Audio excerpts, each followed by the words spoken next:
अस्सलामुअलैकुम रहमतुल्लाहि व बरकातहू। मेरे मोहतरम भाइयों और दोस्तों, अभी मैं आपकी खिदमत में एक ऐसा मुजरब अमल लेकर के पेश हुआ हूँ कि वो अमल मेरी उन माँओं और उन मेरी बहन और उन मेरी सादा बहनों के लिए अमल है जो बेचारी अपने घर के मामलात में बहुत ज़्यादा परेशान हैं कि उनके शौहर, उनके खामन उनको बिला वजह तंग और बिला वजह परेशान करते हैं। तो कुछ ऐसी बेचारी बच्चियाँ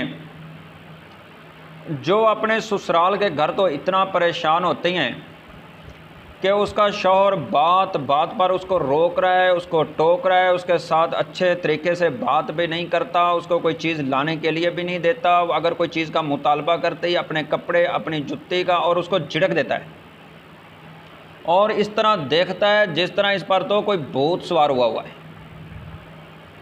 तो कई ऐसी बेचारी वो अपना वक्त गुजार रही होती हैं, उसके शौहर के गलत तल्लुकात, गलत दोस्तियाँ, गलत बैठक, सारा सारा दिन बैर रहना, रात के 12-1 बजे घर आना और अपनी बीवी को वो भी झिड़कें और खामखा उसको परेशान रखना।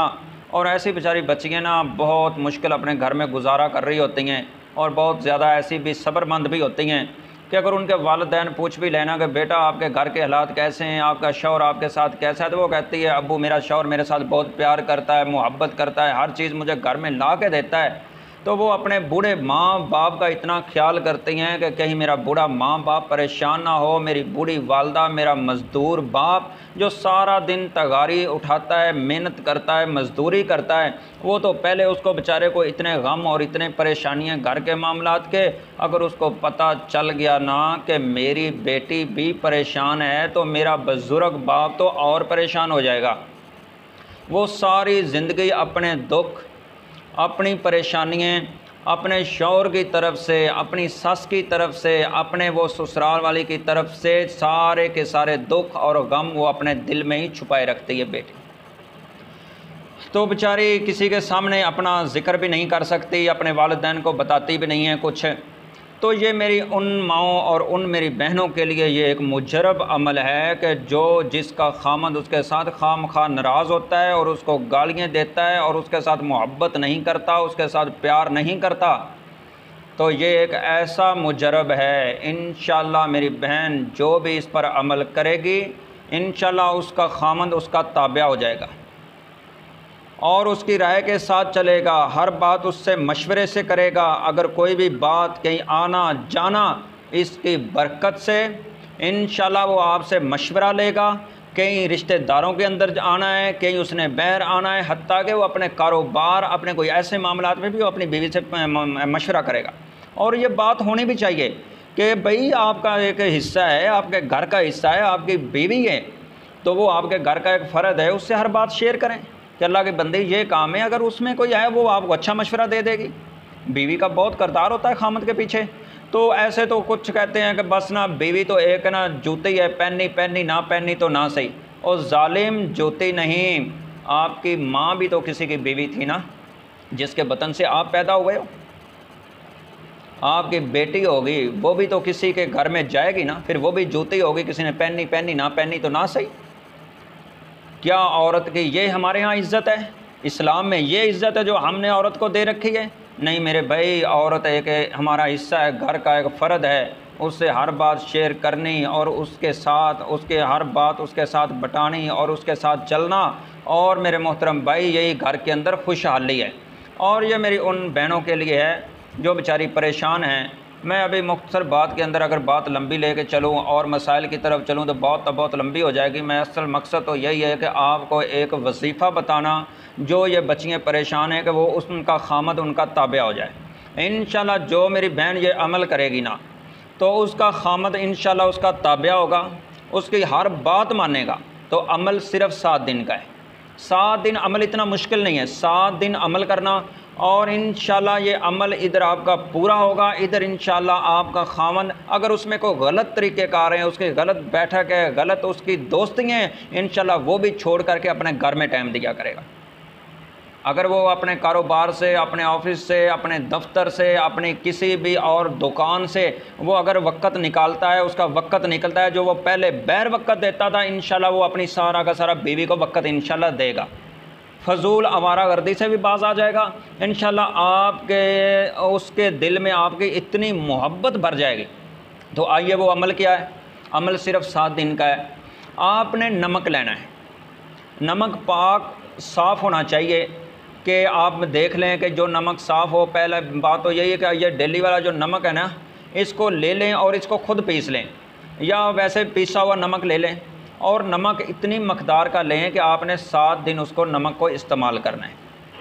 और उस नमक के ऊपर आपने असर की नमाज के बाद या इसको फजर की नमाज के बाद आपने 3 मरतबा दुरूद इब्राहिम पढ़ना है, 1001 मरतबा या व दो।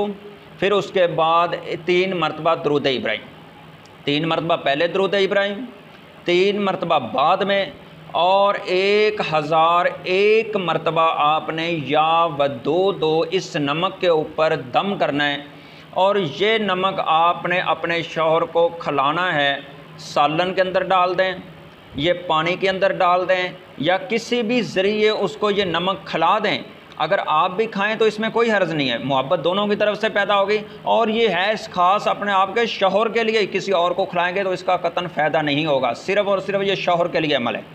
तो एक बात याद रखना, इस नमक को ज़मीन पर नहीं गिरने देना, इसकी एहतियात करनी है। और हद से ज़्यादा इसकी एहतियात करनी है कि ये ज़मीन पर यह नमक ना गिरे। और अगर ये नमक ज़मीन पर गिरता है तो एक तो आपका अमल ज़ाया हो जाएगा, इसका आपको फ़ायदा नहीं होगा। फिर बाद में ये ना कहना कि हमने ये अमल किया है और हमें फ़ायदा नहीं हुआ। मैं आपके एहतियात इसको आपको पहले बता रहा हूँ। अगर नमक ज़मीन पर गिरता है तो फिर आपका ये अमल ज़ाया हो जाएगा। इसकी एहतियात की जाए और इस नमक को ज़मीन पर नहीं गिरने देना। और ये इसी तरह आपने असर के बाद या फजर के बाद वही नमक लेना है जो जिसको पहले दिन आपने इस्तेमाल किया, और वो इस्तेमाल उसके ऊपर दम किया और उसी दिन ही वो अपने शौहर को खिला दो। या ये मुसलसल आप इस तरह 7 दिन अमल करके ये नमक को आप स्टोर कर सकते हैं, जमा कर सकते हैं। आपका शौहर कहीं ड्यूटी पा रहे, कहीं ऑफिस है, तो वो जब उसके बाद वही नमक आप उसको इस्तेमाल करवा सकते हैं। अगर नहीं तो जिस दिन पहले दिन आपने अमल किया, अमल करने के बाद उसी दिन ही उसको खिला दें, फिर दूसरे दिन उसी नमक पर अमल करें और वहाँ से फिर खिला दें। इसी तरह वो नमक भी इस्तेमाल हो जाएगा और आपका अमल भी मुकम्मल हो जाएगा। अगर आप 7 दिन इसको अमल कर लेते हैं, आपका खामद कहीं ड्यूटी पा रहा है तो वो वापस आता है तो आप उस वक्त उसको खिलाएँ, तो इंशाल्लाह आपके शौहर के दिल के अंदर मोहब्बत भर जाएगी। और ये सिर्फ आपके शौहर के लिए, अगर कहीं और आप इसको आजमाएंगे तो इसका हरगिज़ असर नहीं होगा। ये ना हो कि आप कहीं और इसको आजमाना शुरू करें फिर बाद में कहें कि इसका फ़ायदा नहीं हुआ। फ़ायदा तो नहीं होगा, सिर्फ और सिर्फ ये शौहर के लिए अमल है। तो मेरे मोहतरम मेरी बहनों, ये आपके लिए अमल था जो बेचारी परेशान थी अपने शौहर की वजह से। तो इंशाल्लाह आप इसको एक दफ़ा ज़रूर आजमा के देखें। इंशाल्लाह आपका शौहर आपका ताबियादार हो जाएगा, आपकी हर बात मानेगा इंशाल्लाह। और मैं आपसे भी गुजारिश करता हूँ कि वो भी आपके सर का ताज है, आप भी उसकी हर बात के साथ बात मिलाएँ और उसकी खिदमत करें और उसके साथ प्यार से पेश आया करें। ये नहीं कि आप पहले उससे खुश हाल में रहें, जब घर में खामद आए तो आपने अपने सर पर पट्टी बांध लें और अपने हाल ही बुरे कर लें, मेरे सर की दर्द नहीं उतर रही, ये हो रहा है। आप भी गुस्से में ऐसा आप भी हरगज़ ना किया करें, अपने खामद की ताबियादारी किया करें और इंशाल्लाह ये आपका खामद भी आपका ताबियादार हो जाएगा। मैं अल्लाह से दुआ करता हूँ जो भी इसको आज़माए अल्लाह ताला उसके इस पर कामयाबी अता